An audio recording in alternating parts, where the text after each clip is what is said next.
നമസ്കാരം. ക്രൈസ്തവ സമുദായം നേരിടുന്ന വിവിധങ്ങളായ പ്രശ്നങ്ങൾ ചർച്ച ചെയ്യുവാനായി ഷെക്കേന ഒരുക്കുന്ന ചർച്ചാവേദി ഫയർ റൂമിലേക്ക് സ്വാഗതം. കഴുകൻ കൂട്ടങ്ങൾക്കിടയിലേക്കാണ് മകൾ പോയിരിക്കുന്നത്. റാഞ്ചുവാൻ നിൽക്കുന്ന കഴുകന്മാരുണ്ടെന്ന് എല്ലാ മാതാപിതാക്കളും മനസ്സിലാക്കണം. നെഞ്ചുപൊട്ടുന്ന ഈ വാക്കുകൾ മറ്റാരുടെയുമല്ല. ഒരു സുപ്രഭാതത്തിൽ നൊന്ത് പ്രസവിച്ച സ്വന്തം അമ്മയും വളർത്തി വലുതാക്കുവാൻ എല്ലുമുറിയെ അധ്വാനിച്ച ഒരു കർഷക പിതാവിനെയും വേണ്ടെന്ന് വെച്ച് ഷിജിൻ എന്ന മുസ്ലിം ഡിവൈഎഫ്ഐ നേതാവിന്റെ പുറകെ ഇറങ്ങിത്തിരിച്ച ജോയ്സന എന്ന ക്രൈസ്തവ പെൺകുട്ടിയുടെ പിതാവിന്റെ വാക്കുകളാണിത്. ലവ് ജിഹാദ് എന്ന കഴുകൻ കെണിയെക്കുറിച്ച് കത്തോലിക്ക സഭ ആശങ്കപ്പെടുമ്പോൾ അതിനെ മതേതരത്വ പ്രണയം, പരിശുദ്ധ പ്രണയം, നിർമ്മിത നുണ എന്നൊക്കെ പറഞ്ഞ് നിസ്സാരവൽക്കരിക്കുകയും നിരാകരിക്കുകയും ചെയ്യാൻ മത്സരിക്കുകയാണ് ഇവിടുത്തെ മുഖ്യധാര രാഷ്ട്രീയ പാർട്ടികളും മാധ്യമങ്ങളുമൊക്കെ. ലവ് ജിഹാദിന് ഒരു മാധ്യമത്തിന്റെയോ ഒരു രാഷ്ട്രീയ പാർട്ടിയുടെയോ പോലീസിന്റെയോ സാക്ഷിപത്രം സഭയ്ക്ക് ആവശ്യമില്ല. ലവ് ജിഹാദ് എന്ന കെണിയിൽ കുരുങ്ങി അഫ്ഗാൻ ജയിലിൽ കിടന്ന് നരകിക്കുന്ന സോണിയ സെബാസ്റ്റ്യന്റെ കുടുംബം പോലെ നൂറുകണക്കിന് കുടുംബങ്ങളുടെ കണ്ണീരും യാതനയുമാണ് ലവ് ജിഹാദിന് കത്തോലിക്ക സഭയ്ക്ക് ഉയർത്തി കാണിക്കാൻ സാധിക്കുന്ന ഏറ്റവും വലിയ സാക്ഷിപത്രം. ഈ വിഷയം തന്നെയാണ് ഷെക്കേന ഫയർ റൂം ഇന്ന് ചർച്ച ചെയ്യുന്നത്. ഈ വിഷയത്തിൽ പ്രതികരണങ്ങൾ അറിയിക്കുവാൻ നമ്മോടൊപ്പം ഉള്ളത് താമരശ്ശേരി രൂപത കത്തോലിക്ക കോൺഗ്രസ് പ്രസിഡന്റ് ഡോക്ടർ ചാക്കോ കാളാമ്പറമ്പിൽ. ഈ ലവ് ജിഹാദ് വിഷയവുമായി ശ്രദ്ധേയമായ ഇടപെടലുകൾ സമൂഹത്തിൽ നടത്തിക്കൊണ്ടിരിക്കുന്ന ഫാദർ ജോസ് ബേസിൽ. രണ്ടുപേർക്കും ഷെക്കേന ഫയർ റൂമിലേക്ക് സ്വാഗതം.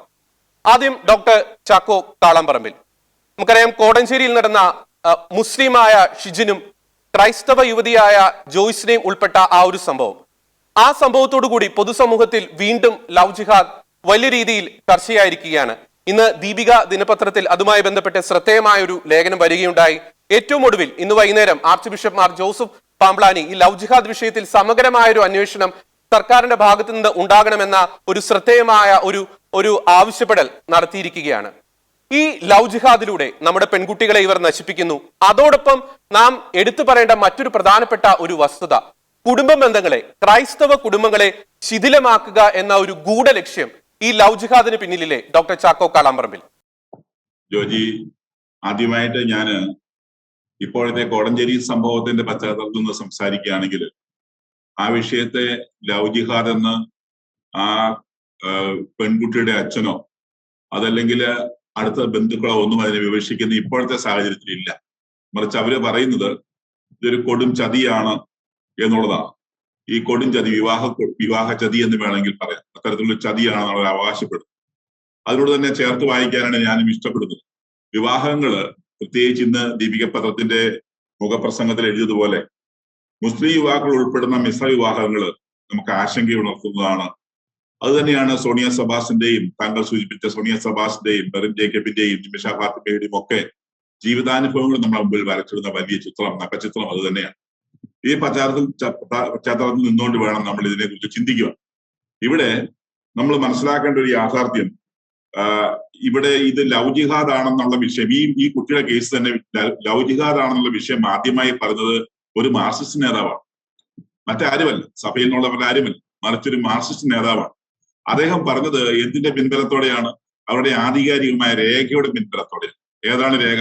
21ാം പാർട്ടി കോൺഗ്രസിൽ സെപ്റ്റംബർ മാസം 10-ാം തീയതി കഴിഞ്ഞ വർഷം 2020 സെപ്റ്റംബർ 10 ഇറക്കിയിരിക്കുന്ന ഒരു രേഖയുണ്ട്. ആ കരട് രേഖയിൽ അവരുടെ ബ്രാഞ്ച് കമ്മിറ്റികളിലും അതുപോലെ തന്നെ അവരുടെ ലോക്കൽ കമ്മിറ്റികളിലും ഉദ്ഘാടന പ്രസംഗത്തിൽ പ്രസംഗിക്കേണ്ട പ്രസംഗത്തിന്റെ ഒരു രൂപരേഖയാണ് കൊടുത്തിരിക്കുന്നത്. അത് വളരെ വായിച്ച് മനസ്സിലാക്കേണ്ട ഒരു യാഥാർത്ഥ്യമാണ്. അതിനകത്ത് മനസ്സിലാക്കാൻ വേണ്ടി ഞാൻ കൃത്യമായിട്ട് അതിന്റെ ഏതാനും ഭാഗങ്ങൾ കോട്ട് ചെയ്യാം. സമയപരിമിതിയോടെന്ന് എനിക്കറിയാമെങ്കിൽ പോലും കോട്ട് ചെയ്യാമെന്ന് ഞാൻ വിചാരിക്കുകയാണ്. അവിടെ അവർ ചേർത്ത് വെച്ചിരിക്കുന്ന യാഥാർത്ഥ്യം, ന്യൂനപക്ഷ വർഗീയതയെ കുറിച്ച് പറയുമ്പോൾ മുസ്ലിം സംഘടനകളിലെല്ലാം നുഴഞ്ഞു കയറി പ്രശ്നങ്ങൾ സൃഷ്ടിക്കാൻ മുസ്ലിം വർഗീയ തീവ്രവാദ രാഷ്ട്രീയം ശ്രമിച്ചുകൊണ്ടിരിക്കുന്നു എന്ന യാഥാർത്ഥ്യത്തെ നാം കാണുന്നുണ്ട്.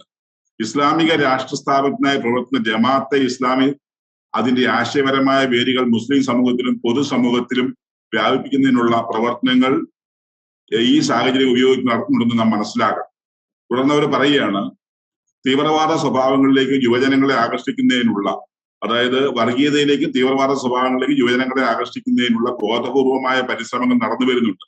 പ്രൊഫഷണൽ ക്യാമ്പസുകൾ കേന്ദ്രീകരിച്ചുകൊണ്ട് വിദ്യാസമ്പന്നരായ യുവതികളെ ആ വഴിയിലേക്ക് ചിന്തിപ്പിക്കുന്നതിനുള്ള ബോധപൂർവമായ ശ്രമങ്ങൾ നടന്നു വരുന്നുണ്ട്. ഇക്കാര്യത്തിൽ വിദ്യാർത്ഥി മുന്നണി, യുവജന മുന്നണിയും ഒക്കെ പ്രത്യേകം ശ്രദ്ധിക്കണമെന്ന് അവരുടെ രേഖയിൽ എഴുതി വെച്ച കാര്യമാണ് മുൻ MLA, തിരുവമ്പാടി മുൻ MLA ജോർജ് എം തോമസ് അവിടെ പ്രഖ്യാപിച്ചത്.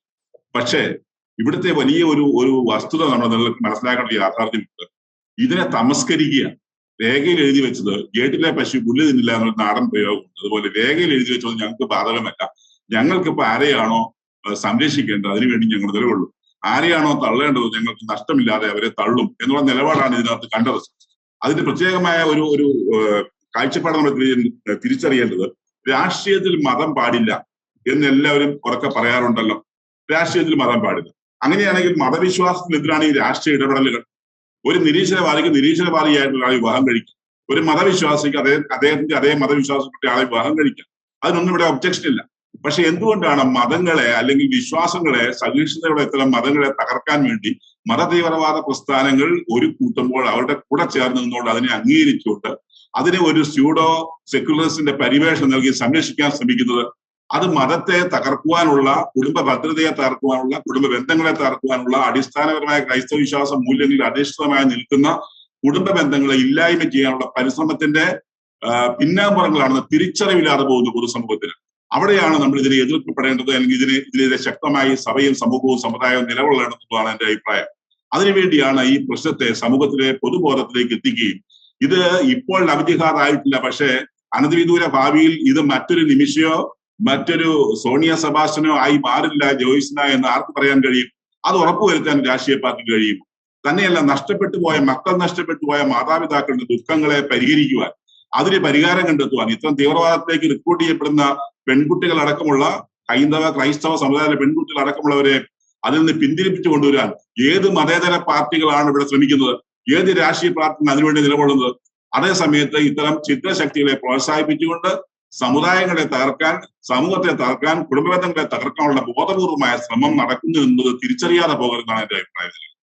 ഡോക്ടർ ചാക്കോ കാളാമ്പറമ്പിൽ, ഒരു കാര്യം കൂടി. നമുക്കറിയാം, വിവാഹം എന്ന ഒരു സങ്കല്പം നമ്മുടെ ക്രൈസ്തവ പാരമ്പര്യത്തിൽ മാത്രമല്ല ഭാരതീയ പാരമ്പര്യത്തിൽ തന്നെ അതിന് മഹത്തായ ഒരു സങ്കല്പമുണ്ട്. ആ ഒരു സങ്കല്പത്തെയൊക്കെ ഒരു പൊളിച്ച് എഴുതുന്ന ഒരു രീതിയിലുള്ള ഒരു മിശ്ര വിവാഹങ്ങളൊക്കെ അല്ലേ ഈ ലവ് ജിഹാദിന്റെ ഒരു പേരും പറഞ്ഞ് നടക്കുന്നത്? അതിനെ നാം ശക്തമായി എതിർക്കേണ്ടതല്ലേ?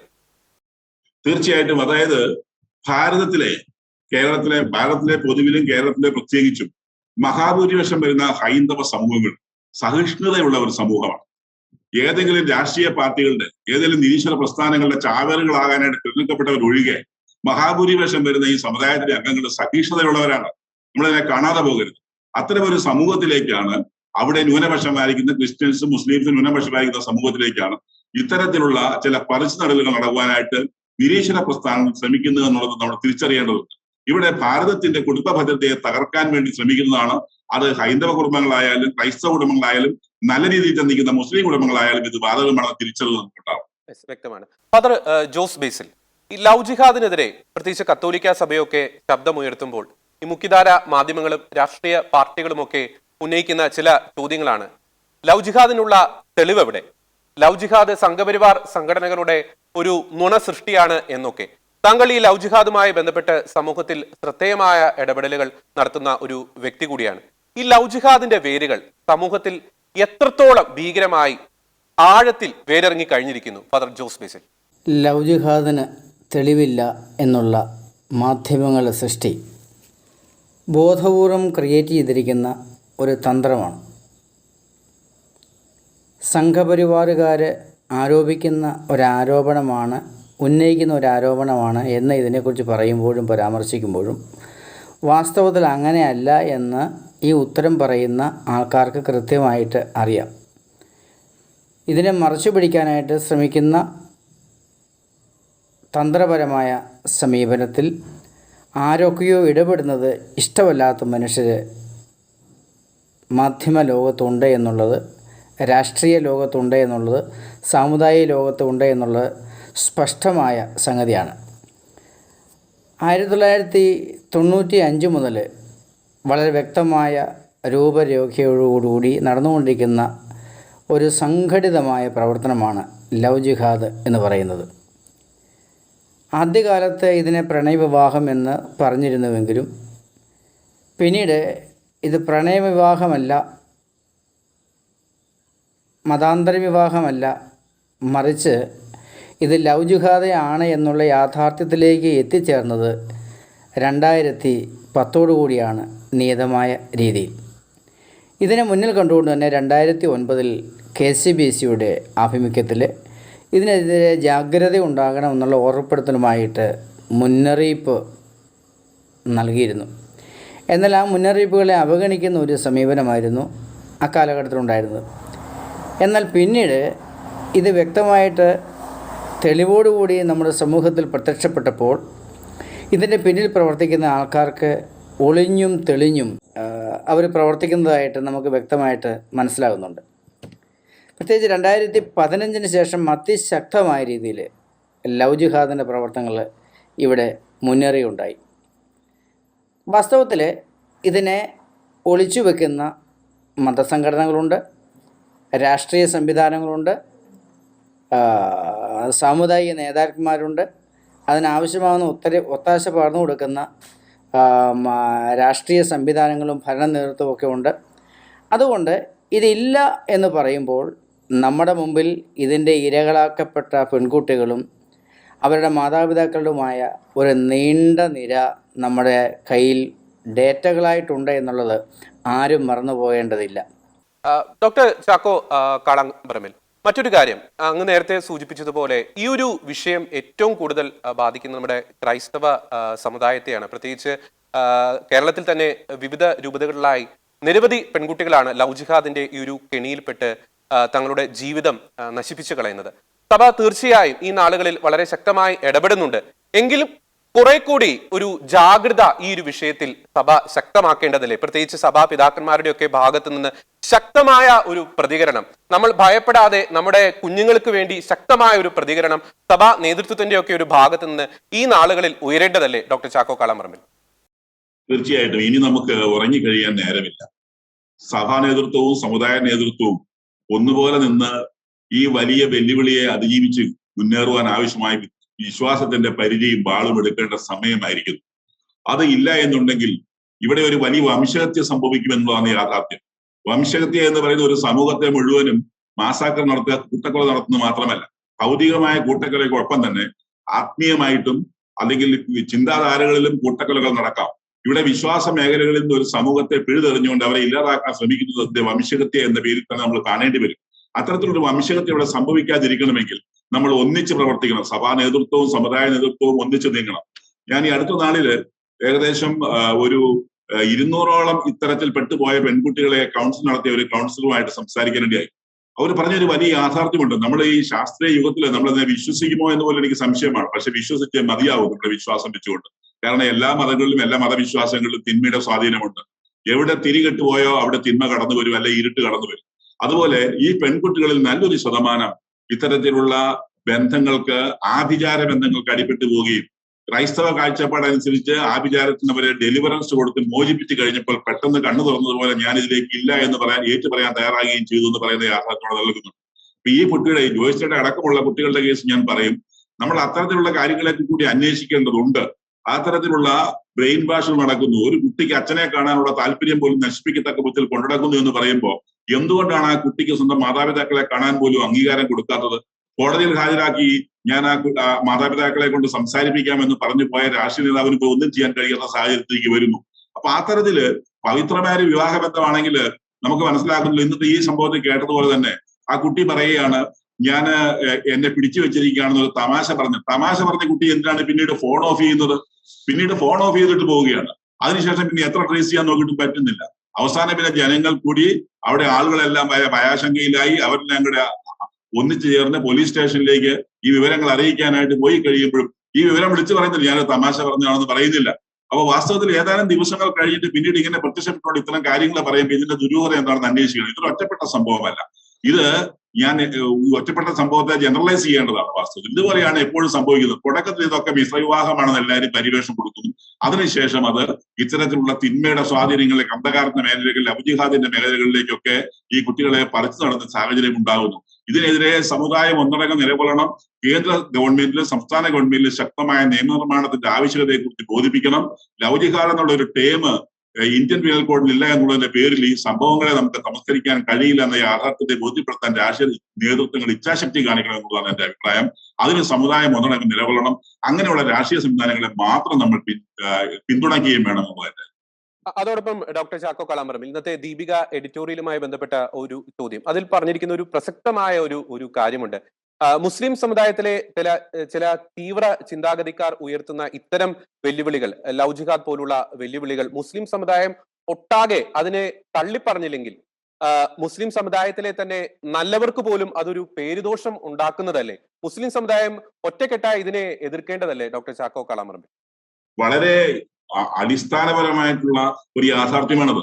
കാരണം ഇവിടെ ഒരു സമുദായത്തിലെ ഏതാനും ചില തീവ്രവാദ പ്രസ്ഥാനങ്ങള് ചില നിരീശ്വര ഗ്രൂപ്പുകളുമായിട്ട് ചില അടിയൊഴുക്ക് ബന്ധങ്ങൾ ഉണ്ടാക്കി നടത്തുന്ന ഇത്തരം കുൽസിത പ്രവർത്തനങ്ങളെ തള്ളിക്കളയുവാൻ എല്ലാ സമുദായത്തിൽപ്പെട്ടത്, അത് മുസ്ലിം സമുദായമാണെങ്കിലും ഹൈന്ദവ സമുദായമാണെങ്കിലും ക്രിസ്ത്യൻ സമുദായമാണെങ്കിലും തയ്യാറായില്ല എന്നുണ്ടെങ്കിൽ സ്വാഭാവികമായിട്ടും അവരതിനെ അംഗീകരിക്കുന്നതായിട്ടാണ് സമൂഹം മനസ്സിലാക്കുക. അവരോട് അതിന് മൗനാനുവാദം കൊടുക്കുന്നതായിട്ടാണ് സമൂഹം മനസ്സിലാക്കുക. അതുകൊണ്ട് മുസ്ലിം സമുദായത്തിലെ നേതാക്കന്മാര്, മതാചാര്യന്മാര് എന്ത് പറയുന്ന ഈ വിഷയത്തിൽ എന്നറിയാൻ പൊതുസമൂഹത്തിന് ആഗ്രഹമുണ്ട്.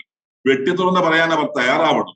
ഇത് ശരിയല്ല, ഇത്തരത്തിലുള്ള കാഴ്ചപ്പാടുകൾ ശരിയല്ല. വിവാഹത്തിന്റെ പേരിൽ കുടുംബ ബന്ധങ്ങളെ തകർത്ത് മാതാപിതാക്കളിൽ നിന്ന് മക്കളെ പിടിച്ചു പറിച്ചുകൊണ്ട് പോയിട്ട് ഇത്തരത്തിലുള്ള പ്രവർത്തനങ്ങൾ നടത്തുന്നതിനെ അനുകൂലിക്കാൻ കഴിയില്ല എന്ന് പറയാനുള്ള ഇച്ഛാശക്തി ഈ പറയുന്ന സമുദായ നേതൃത്വം കാണിച്ചില്ലെങ്കിൽ അവർ തീർച്ചയായിട്ടും സംശയത്തിന് മുൻപിളയിലായി പോകും.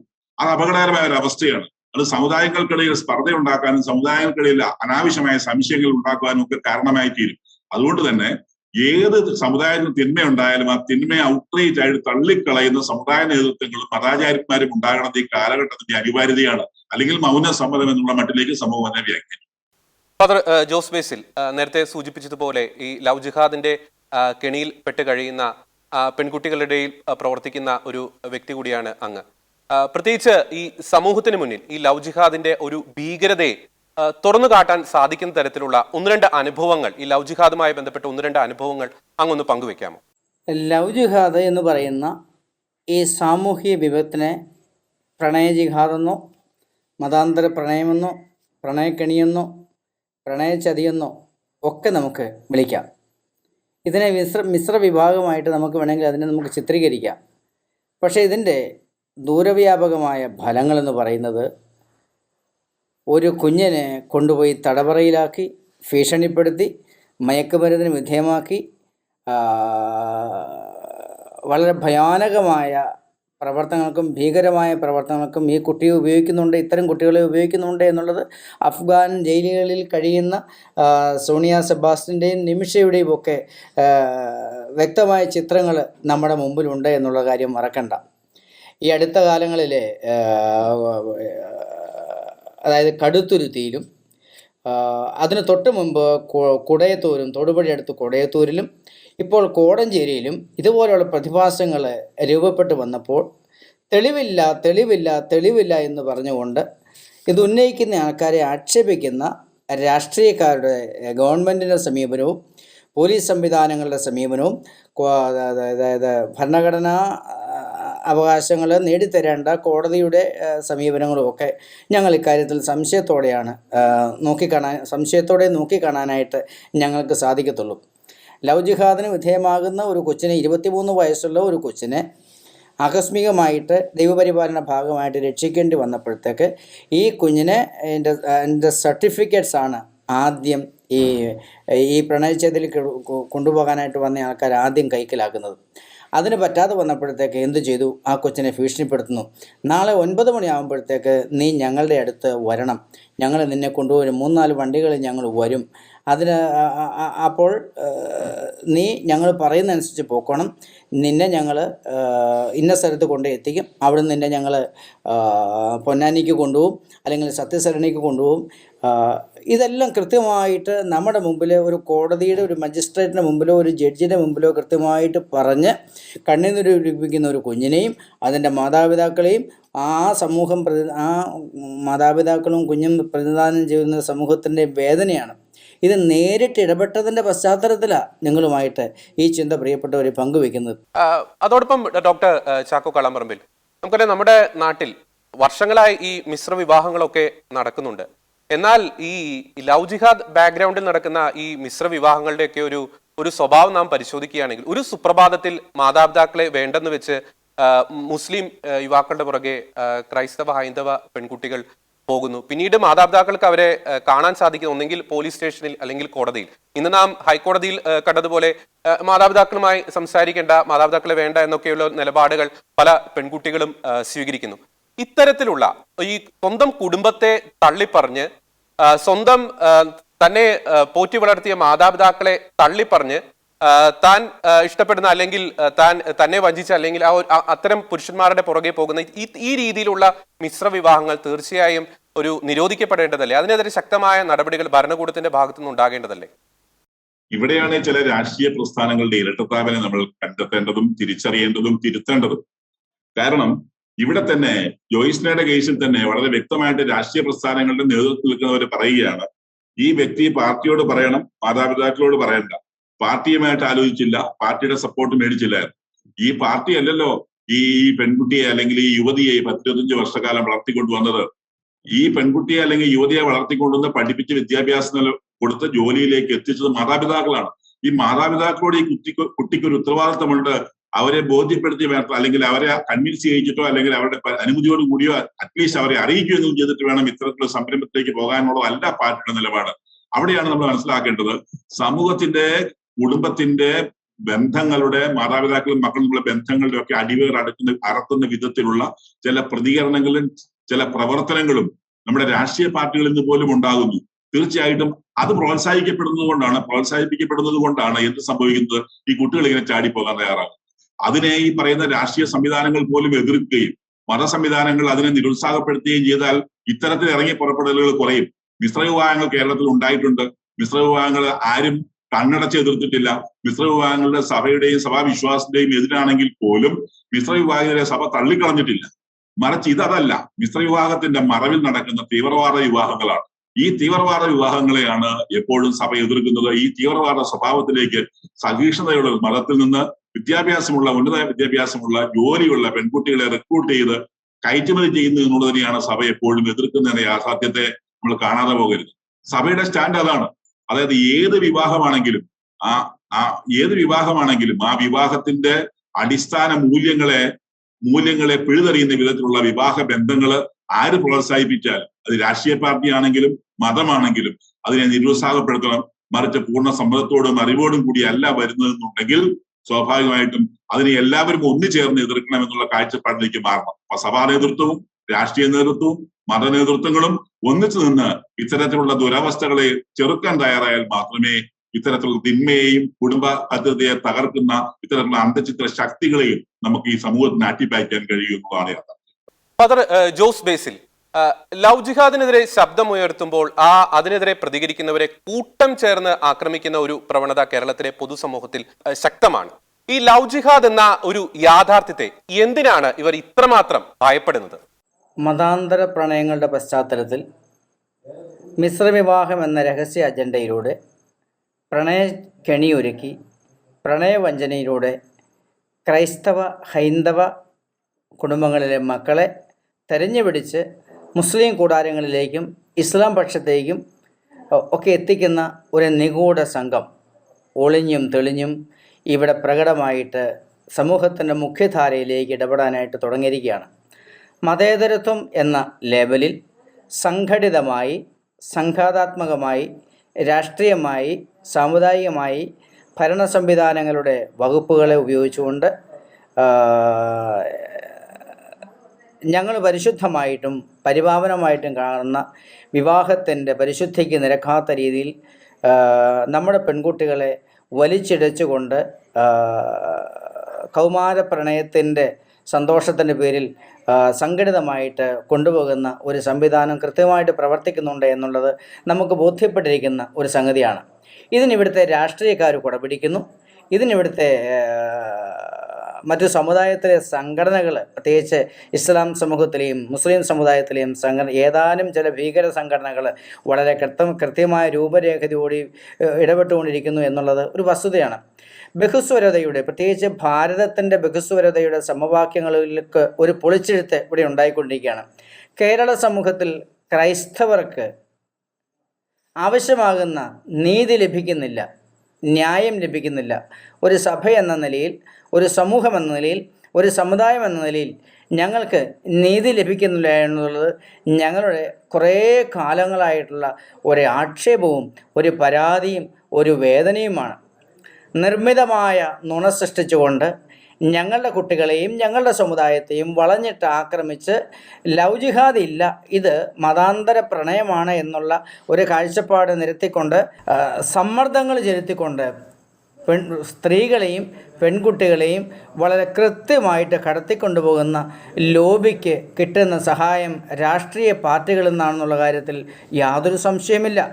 കഴുകൻ കണ്ണുകളുമായി പെൺകുട്ടികളെ റാഞ്ചാൻ വെമ്പുന്ന തീവ്ര ശക്തികൾക്കെതിരെ ശക്തമായ ജാഗ്രത പുലർത്തണമെന്ന വ്യക്തമായ സന്ദേശമാണ് ഇന്നത്തെ ഷെക്കേന ഫയർ റൂം നൽകുന്നത്. ഷെക്കേന ഫയർ റൂമിൽ വളരെ ശക്തമായി തങ്ങളുടെ പ്രതികരണങ്ങൾ അറിയിച്ച ഡോക്ടർ ചാക്കോ കാളാമറമ്പിൽ, ഫാദർ ജോസ് ബേസിൽ, രണ്ടുപേർക്കും നന്ദി.